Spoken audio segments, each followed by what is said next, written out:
Assalomu alaykum qadrli do'stlar. Bugun bizda Surxondaryodan kelgan bemorimiz Rustam aka bilan o'tiribmiz. Rustam aka yaxshimisiz? Shukr, rahmat. Yaxshi keldingizmi? Rahmat. Bemorimizni 2 kun oldin operatsiya qildik. Bemorimizda buyraklarini olib tashlash laparoskopik usulda amaliyotni bajarganmiz. Bunga sabab buyrak toshlari bo'lgan. Hozir o'zlari ham afsuslansa kerak, 13 yil oldin doktorga murojaat qilmaganlarga. To'g'rimi? Xuddi shunday.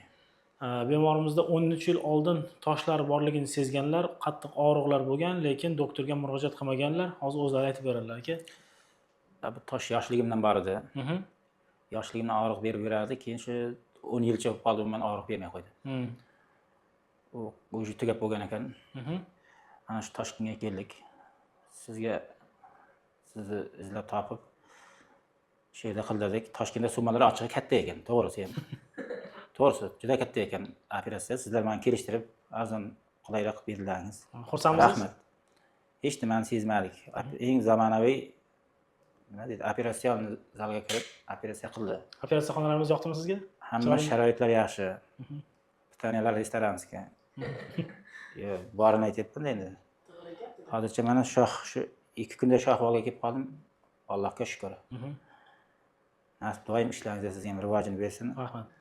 Nasib yosh kunda uchrashaylik. Agar kim bu yuragida muammosi bo'lsa, mana shu City Medga kelishlarini bemalol tavsiya qilib beraman. Rahmat. Hammasi yaxshi ko'ngildagidek. Rahmat. Sizlarga rahmat. Salomat bo'ling aka. Boshqa kasal bo'lmang. O'zingizni ehtiyot qiling.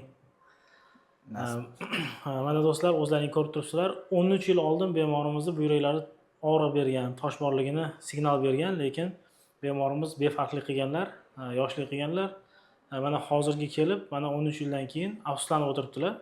Endi holatlar yomon emas. Bitta buyrak bilan ham odamlar hali birovni, misol uchun transplantatsiya qilgan buyragi bilan ham yashaydi odamlar. Bu kishining o'zlarining sog'lom buyraklari, hech qanaqa muammo yo'q, inshaalloh. Bemalol ikkita buyragi bor odam ham, bitta buyragiga bor odam ham bemalol bir xil umr ko'radi. Hech qanaqa muammo yo'q, xudo xolasa. Avval umrni Alloh beradi. Lekin baribir ikkita bo'lsa, odam ko'ngil xotirjamlik bo'ladi-da baribir, to'g'rimi? Endi bu o'rganib ketasiz bu holatga, bemalol o'rganib ketasiz, lekin nima deydi?